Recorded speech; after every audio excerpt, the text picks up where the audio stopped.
TikTok is a frequent app in today's society and is considered to be one of the best entertainment apps.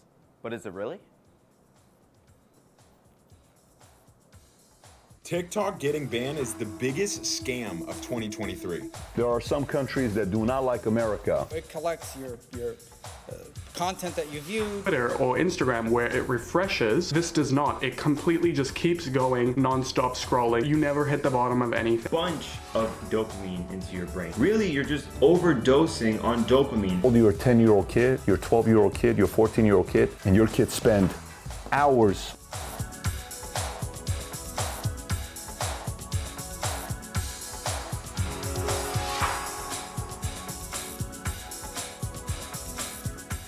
We're here today to talk about the danger of TikTok and the threat it poses to our children. Half of our country's states are already banning the app on the government devices. Half of them. But right now there is not one federal law in place to protect our children from TikTok in the United States.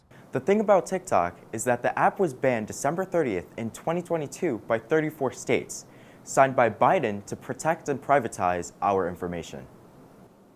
A debate that's being made is the fact that the US says prioritizing our privacy is very important, hence why the government felt TikTok would threaten government employees, but they don't mind for the other 150 million people, most of which are kids.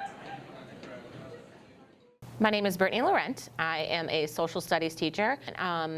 I know here in America, it's not good for, not even just in America, in anyone around the world, it's not good for any young person or adolescent to spend that much time on a social media app. It can lead to a lot of harmful mental health effects and emotional effects as well. And it can prevent you from reaching other goals that you really want to obtain in your life. And so I think a lot of that has to do with balance. I do know that here our security systems for TikTok is not in any way affiliated with the actual Chinese ownership of it. Actually, here in America, it's a company called Oracle, which is a very trusted high-tech company that oversees a lot of different security systems for data. And it's also, we also created our own, it's called like the United States Data Services or System, I believe, USDS, and that uses Oracle to oversee what TikTok data is collecting from students, from anyone, adult or child.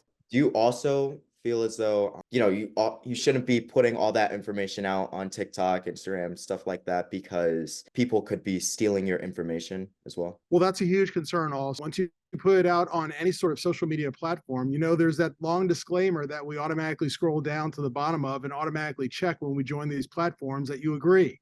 One needs to realize that if you post your photos, if you post your videos of yourself or your family members or your friends, on someone else's or another company's platform, it's not necessarily yours to control anymore once it's out there in the world.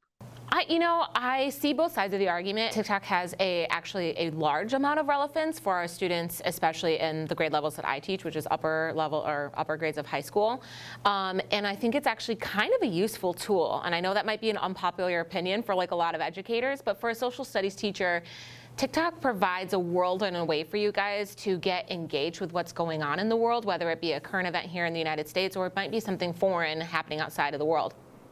So right now, we have a stalemate in which the level of engagement students get to the point where TikTok can be considered a learning tool hits the security issue we talked about previously. And I look forward to your questions. Thank you very much.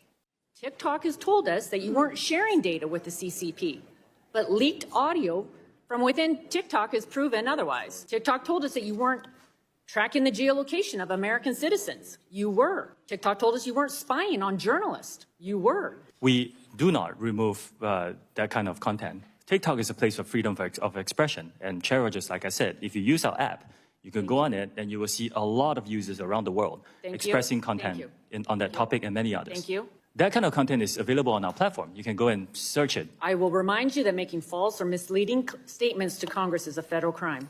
I understand. Again, if you go on our platform, you will find that content. Okay, thank you. So where are we now?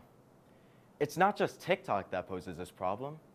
It's Instagram, it's Snapchat, it's X, it's Facebook. Where do we go from here? Like what Andrew Humphrey said, we are the ones that check the check boxes. It just begs the question, am I willing to sacrifice my security for my entertainment? Are you?